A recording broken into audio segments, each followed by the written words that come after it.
नमस्कार प्रिय विद्यार्थियों, वीकेंड विलेज इलेक्ट्रिकल में आप सभी का स्वागत है। कंपटीशन एग्ज़ाम के लिए स्पेशल क्लासेस हमारी चल रही थी, जिसमें हम इम्पोर्टेंट क्वेश्चंस हल कर रहे थे सभी प्रतियोगी परीक्षाओं के लिए। पूरे भारत में किसी भी ITI आधारित एग्ज़ाम की आप तैयारी कर रहे हैं, ये क्लासेज आपके लिए बड़ी इंपॉर्टेंट है। सिक्वेंसली क्लासेज चलती आ रही है, इससे पहले भी लगातार क्लासेज हो चुकी है, प्लेलिस्ट बनी हुई है, जाकर के उन सभी क्लासेज को ज़रूर देखें। इसी क्लास से आज से हमारे साथ जुड़े हैं तो चैनल सब्सक्राइब पहला काम करेंगे। इसी तरह का अपडेट हम आपको प्रोवाइड करवाते हैं, कंटेंट प्रोवाइड करवाते हैं, सभी प्रतियोगी परीक्षाओं के लिए इम्पोर्टेंट है। इस वीडियो के डिस्क्रिप्शन में लिंक दिया गया है, हमारा एंड्रॉयड ऐप डाउनलोड कीजिए।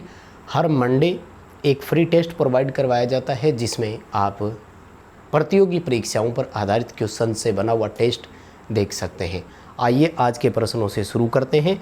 काफ़ी इम्पोर्टेंट क्वेश्चन है और सभी एग्ज़ाम की दृष्टि से इम्पोर्टेंट है। चाहे आप किसी भी एग्ज़ाम की तैयारी कर रहे हो, ITI बेस्ड सभी एग्ज़ाम के लिए बड़े इम्पोर्टेंट क्वेश्चंस हमने इसमें लिए हैं। आई होप क्वेश्चन आपको पसंद भी आ जाएंगे। चलिए शुरू करते हैं। ये रहा पहला सवाल आपके सामने। आधुनिक टरबाइन चालित जनरेटर को की सहायता से ठंडा किया जाता है। वर्तमान में जितने भी जनरेटर है, हालांकि थोड़ा सा इसने कम लिखा है, ख़ास तौर से अगर मैं बात करूं स्टीम टरबाइन चालित जनरेटर जो होते हैं, यानी हमारी तापीय परियोजनाएं जितनी भी है, मतलब थर्मल पावर प्लांट्स जितने भी होते हैं, उन सब में अल्टरनेटर की कूलिंग के लिए हम हाइड्रोजन का इस्तेमाल करते हैं। डी उत्तर आएगा। इसके पीछे कारण क्या बताया जाता है?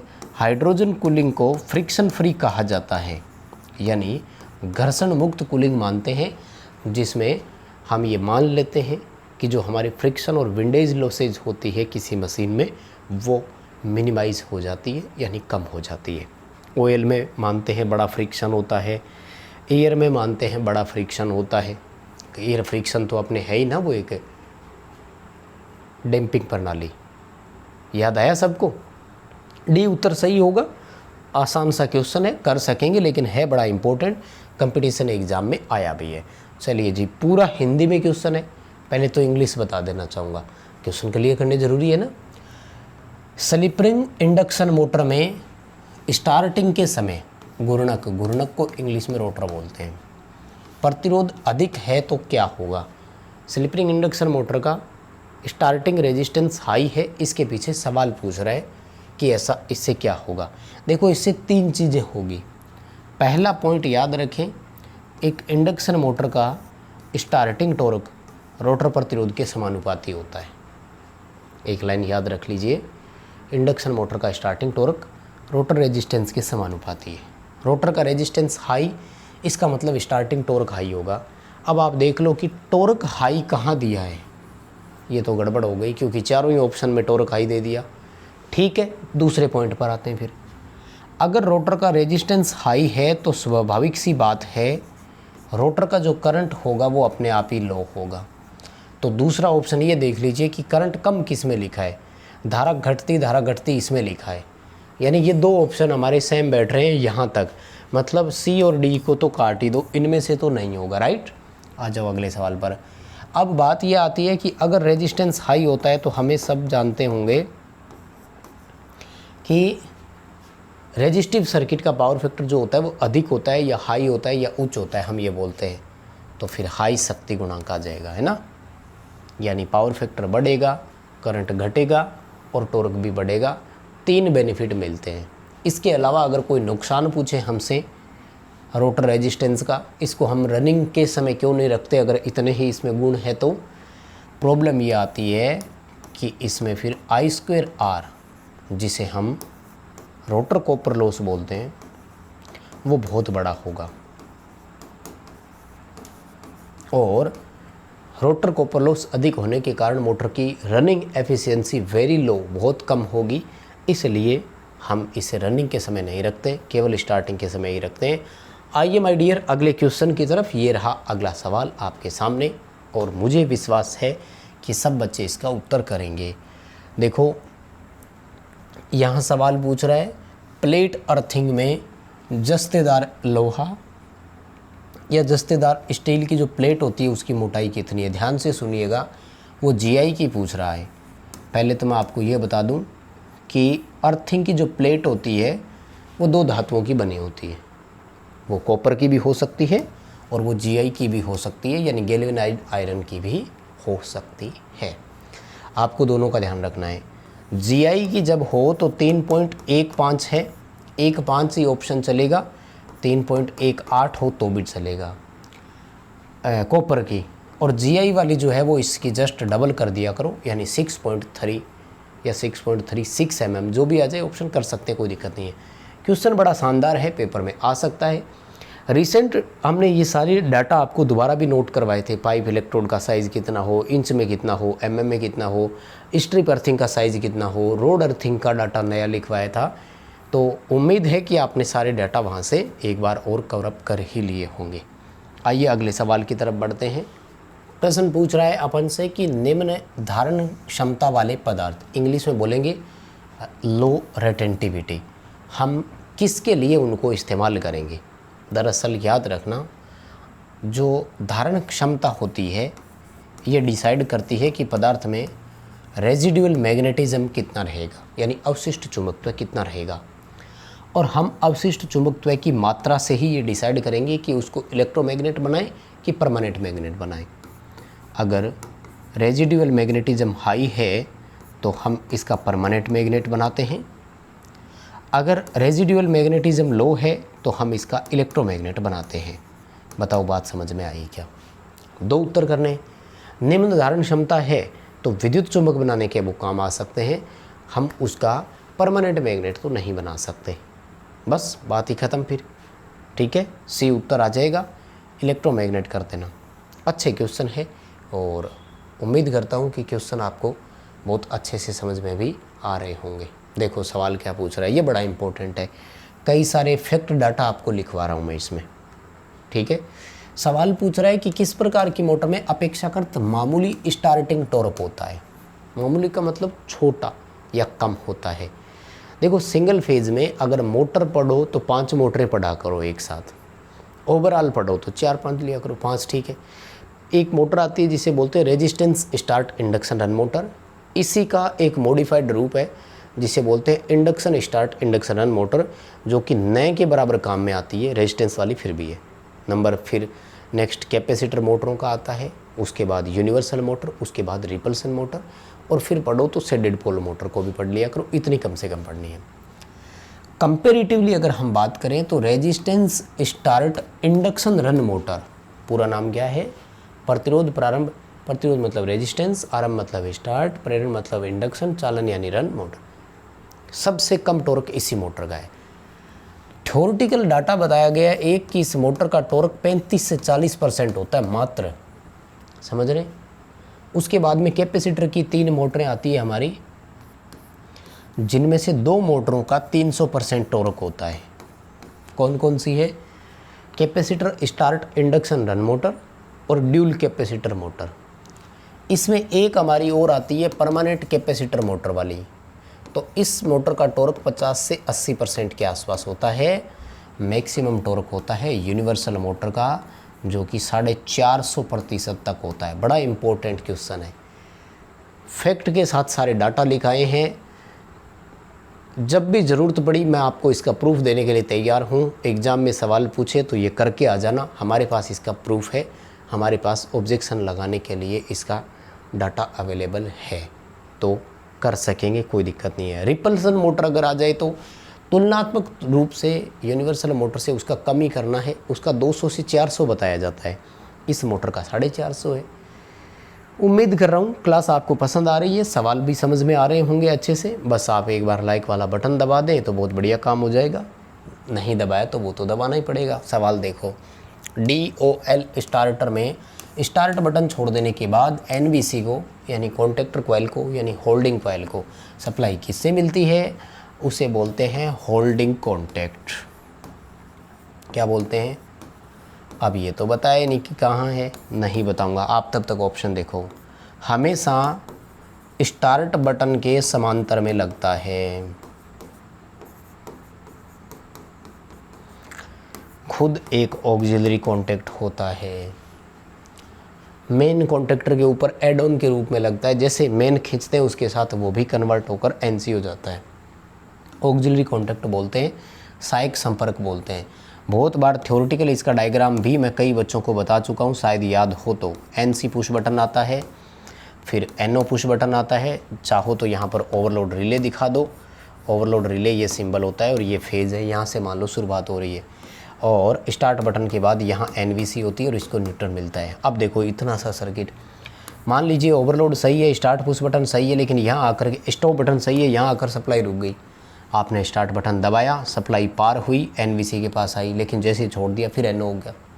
तो यहाँ एक एनओ और लगता है जो बाद में एनसी बन जाता है और सप्लाई यहाँ से मिलती रहती है लगातार। ठीक है, ये तो प्रैक्टिकल समझोगे, या कंट्रोल सर्किट वायरिंग जो इस बार करवाया था ना उसमें मिलेगा।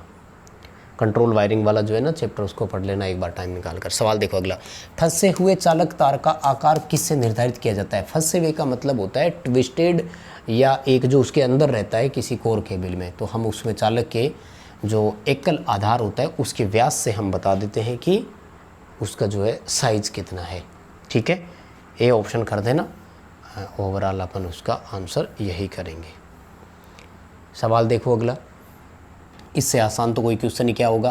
पोल पिच की गणना करने के लिए फॉर्मूला पूछ रहा है, बहुत इंपॉर्टेंट है, न्यूमेरिकल आएगा पेपरों में इसका। किसी भी एग्ज़ाम में अलग अलग तरह के न्यूमेरिकल्स हमने इसमें देखे हैं। पोल पिच ज्ञात करने के लिए फॉर्मूला क्या होता है? Total number of slots upon total number of polls, यानी स्लॉट की कुल संख्या में पोल की संख्या का भाग देना है। अगर किसी बच्चे को हिंदी के हिसाब से पढ़ना है तो हिंदी का ऑप्शन रहेगा खांचों की कुल संख्या बटे ध्रुवों की कुल संख्या। ठीक है, इससे आसान तो कोई सवाल होगा ही क्या। न्यूमेरिकल कैसे आएगा? न्यूमेरिकल यूँ आएगा कि 36 स्लॉट 4 पोल है, बताइए मोटर में पोल पिच का मान कितना है। सवाल समझ में आ रहा है सभी को? अच्छे क्वेश्चन है, कंपटीशन एग्ज़ाम में आते भी हैं, आज तक बहुत बार आए भी हैं, फिर देखने को मिल जाएगा। चलिए जी अगला सवाल देखो क्या पूछ रहा है, किस रिगार्डिंग है। अच्छा क्वेश्चन है। इंसुलेशन प्रतिरोध के लिए एक तार स्थापन मतलब वायरिंग, परीक्षण मतलब टेस्टिंग, सुनिश्चित करने के लिए किया जाता है। सवाल कह रहा है कि एक वायरिंग में हम इंसुलेशन रेजिस्टेंस टेस्ट क्यों करते हैं। सब बच्चों को पता होगा कि इसका मान 1 मेगा ओम से अधिक होना चाहिए। इंसुलेशन रेजिस्टेंस जितना बेटर होगा, लीकेज उतना ही कम होगा और विद्युत झटका लगने की संभावना उतनी ही कम होगी। यानी हम इसमें यही देखते हैं कि निर्धारित मान से लीकेज करंट जो है वो अर्थिंग की ओर ना चलें। यानी हमें जितनी धारा प्रवाहित की ज़रूरत होती है उतनी ही लीकेज में से प्रवाहित हो, वेरी लीकेज करंट उसकी तरफ ना जाए। ठीक है, यानी वो उसे प्रोटेक्ट करता रहे। रेजिस्टेंस हाई होगा तो करंट उस एंड पर बहेगा ही नहीं, तो उसको अपन बेझिझक हाथ लगा सकते हैं। अब अगर किसी बच्चे को कन्फ्यूज़न लग रही हो तो डी उत्तर में लग सकती है कि अर्थ प्रॉपर किया गया है कि नहीं। तो इसका वायरिंग में एक स्पेशल टेस्ट किया जाता है और उस टेस्ट का नाम है अर्थ कंटिन्यूटी टेस्ट। क्या नाम है? अर्थ कंटिन्यूटी टेस्ट नाम है, इंसुलेशन रेजिस्टेंस नहीं है। ग्राउंड टेस्ट यानी अर्थ फॉल्ट टेस्ट और इंसुलेशन टेस्ट में फ़र्क होता है, थोड़ा सा ध्यान से समझा करो चीज़ों को। ठीक है, देखो अगला सवाल कह रहा है कि 240 वोल्ट एसी आपूर्ति में, आपूर्ति शब्द लिख दिया, ध्यान से सुनिएगा। आपूर्ति को इंग्लिश में सप्लाई बोलते हैं। अनुमेय का मतलब होता है परमिजिबल, गिरावट का मतलब होता है ड्रॉप। परमिजिबल ड्रॉप कितनी है? ध्यान से सुनिएगा मेरी बात को। सप्लाई पूछा है, 240 वोल्ट किस में आएगा? लो में। लो वोल्टेज सप्लाई में ±5% की टोलरेंट एक्सेप्ट है। 5% बढ़ भी सकता है, 5% कम भी हो सकता है, दोनों एक्सेप्टेबल है। राइट, सप्लाई शब्द दे दिया, यहाँ इसका सी उत्तर भी होगा। कब होगा मैं बताऊँगा, अभी तो ए उत्तर करना है। 240 का 5% निकालो, हमारा आंसर कितना आएगा? 12 वोल्ट। बताओ बात समझ में आई क्या? अगर यही सवाल ये होता ना कि मेंस पर उपलब्ध, मेंस किसे बोलते हैं? सर्विसमैन को। जो पोल से लेकर के उपभोक्ता के एनर्जी मीटर तक केबल आती है उसे सर्विसमैन बोलते हैं। और बड़ा इंपॉर्टेंट क्वेश्चन है, पेपर वाले पूछ भी चुके हैं। सवाल अगर ये हो कि मेंस पर उपलब्ध 240 वोल्ट आपूर्ति में भार के कारण अनुमेय वोल्टता गिरावट क्या है, यानी लोड के कारण वेरिएशन कितना आ सकता है, तो ये कहा है उन्होंने कि स्विचिंग के लिए आपको 3% की टॉलरेंट एक्सेप्ट करेंगे हम। यानी आपने बाहर का कोई स्विच ऑन ऑफ किया और उस दौरान लाइट फ्लक्चुएट हुई, उस समय मिनिमम परमिजिबल वोल्टेज जो है वो 3% है, तब आपको 7.5 वोल्ट 7.2 वोल्ट करना है। बताओ बात समझ में आई क्या? अगर क्वेश्चन अच्छे से पसंद आए हैं तो लाइक वाला बटन एक बार दबा दीजिए। एक ही बार दबाना, 2 बार मत दबा देना, ठीक है? करे किराए पे पानी फेर दोगे, कितनी मेहनत कर रहे हैं। आ जाओ जी क्वेश्चन पर। किस प्रकार की मशीन में वाइंडिंग टेस्टिंग है तो आंतरिक ग्राउलर का उपयोग करते हैं? 2 तरह के होते हैं ग्राउलर, एक बाहरी एक आंतरिक। एसी स्टेटर वाइंडिंग की जांच के लिए आंतरिक होता है, बाकी इन सब के लिए बाह्य ग्राउलर होता है, यानी एक्सटर्नल होता है। बहुत सिंपल क्वेश्चन है, इम्पोर्टेंट है, पेपर में ज़रूर आ सकता है। बहुत आराम से शांत तरीके से रिकॉर्डेड क्लास देने का फ़ायदा यही होता है। देखो कोई डिस्टर्बेंस ही नहीं है, फटाफट जिस बंदे को जितना पढ़ना है वो उतना पढ़ेगा, कोई समस्या नहीं है। यही अगर लाइव चल रहा होता ना तो 12 क्वेश्चन पे पहुंचते पहुंचते 35 मिनट की क्लास हो जाती है आपकी, है ना। आइए अगले सवाल पर। एकल स्तर परिवेष्टन, थोड़ी सी ज़्यादा हिंदी हो गई, इंग्लिश लिख देता हूँ। सिंगल लेयर वाइंडिंग में क्वाइल की संख्या और स्लॉट की संख्या में फ़र्क कितना होता है, संबंध क्या होता है? सबसे पहला सवाल, सिंगल लेयर में होता क्या है? सिंगल लेयर उसे बोलते हैं जिस वाइंडिंग में एक क्वाइल साइड एक स्लॉट में आती हो। जैसे ये मान लीजिए हमारे स्लॉट है, तो ये जैसे मान लीजिए मैं क्वाइल डाल रहा हूँ तो ये सिंगल लेयर कहलाएगी। समझ रहे हैं आप? यानी यहाँ से हमने ये निष्कर्ष निकाला कि 2 स्लॉट में एक क्वाइल आ रही है कि नहीं? क्योंकि 2 साइडों से मिलकर ही तो एक क्वाइल बनती है ना, एक क्वाइल में 2 साइड होती है मतलब। तो 2 स्लॉट मिलकर के एक क्वाइल ले रहे हैं, इसका मतलब क्या हुआ? इसका मतलब ये हो गया कि जो क्वाइल है ना वो खांचों की संख्या की आधी होती है। मतलब गुरुजी, मतलब अगर 24 स्लॉट है तो उसमें 12 ही क्वाइल होगी। अब इसकी 2 लाइनें लिख सकते हो। क्वाइल स्लॉट की आधी होती है, स्लॉट क्वाइल के 2 गुने होते हैं। देख लो क्या लिखा है, खांचे लिखे, खांचों की संख्या 2 गुनी होती है ना? नहीं, खांचों की संख्या का नहीं, वहाँ से आ रहा है। क्वाइल की संख्या कितनी है? तो क्वाइल की संख्या खांचों की संख्या की आधी होती है। बी उत्तर करेंगे। पहले रेस्पेक्ट किसका पूछा है उसका ध्यान रखना है। तो खांचों की संख्या की आधी होती है, क्वाइल पूछ रहा है, तो क्वाइल कितनी है? 12, तो स्लॉट की आधी हुई कि नहीं? ये आपको ध्यान रखना पड़ेगा कि क्वेश्चन पहले किसका पूछ रहा है, ठीक है। अब सुनिए अगले सवाल पर। आरएलसी सर्किट में एंटर कर चुके हैं। आरएल सीरीज सर्किट में प्रतिरोध और इंडक्टिव रिएक्टेंस का मान बराबर हो। देखो पहली बात तो सुनो, अगर शुद्ध प्रतिरोधी हो तो 0 डिग्री, अगर प्योर इंडक्टिव हो तो 90 डिग्री, जब दोनों बराबर हो तो 45 डिग्री हो जाता है। कितना डिफरेंस आता है? 45 डिग्री। इस समय सर्किट का पावर फैक्टर कितना होगा? 0.707, ठीक है, जो कि आरएमएस मान के बराबर है। पेपर में सवाल पूछा जा चुका है कि किस वैल्यू पर आरएमएस मान पावर फैक्टर के समान होता है। मुझे लगता है बहुत अच्छे तरीके से क्वेश्चन को आप कर पाएंगे। आइए अगले सवाल पर। कौन सा यूनिवर्सल मोटर का लाभ नहीं है, बेनिफिट नहीं है, ये पूछा है। सारे ऑप्शन पढ़ने पड़ेंगे। पहला सवाल देखो, फील्ड टैपिंग विधि से आसान विधि से मोटर की गति को कंट्रोल करते हैं। वेरी गुड ऑप्शन, बिल्कुल सही बोल रहा है। AC/DC दोनों पर ऑपरेट कर सकते हैं, बिल्कुल सही बोल रहा है। तेज गति से संचालित हो सकता है और शोर मौजूद रहता है। मैग्नेटिक हम बहुत होता है, बिल्कुल ये भी इसके बारे में सही स्टेटमेंट है।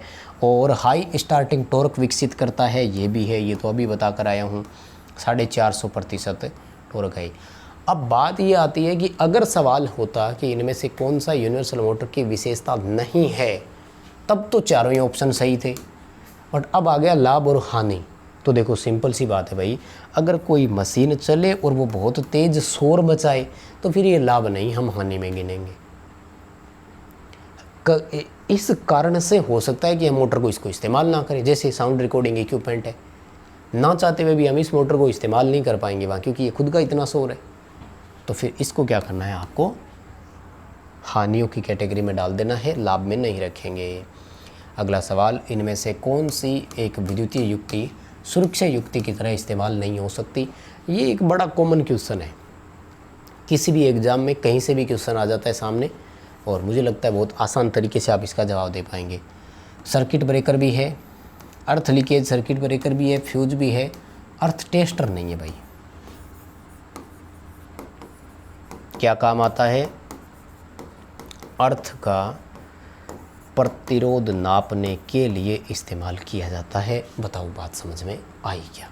बस प्रिय विद्यार्थियों, यहीं रोकेंगे आज की क्लास। लाइक नहीं किया तो बटन दबाएंगे, डिस्क्रिप्शन में लिंक है, एंड्रॉयड ऐप डाउनलोड कीजिए, फ्री टेस्ट उपलब्ध है, अटेंड कीजिए, और हाँ, चैनल सब्सक्राइब कीजिए, क्लास दोस्तों को शेयर कीजिएगा। बहुत बहुत धन्यवाद।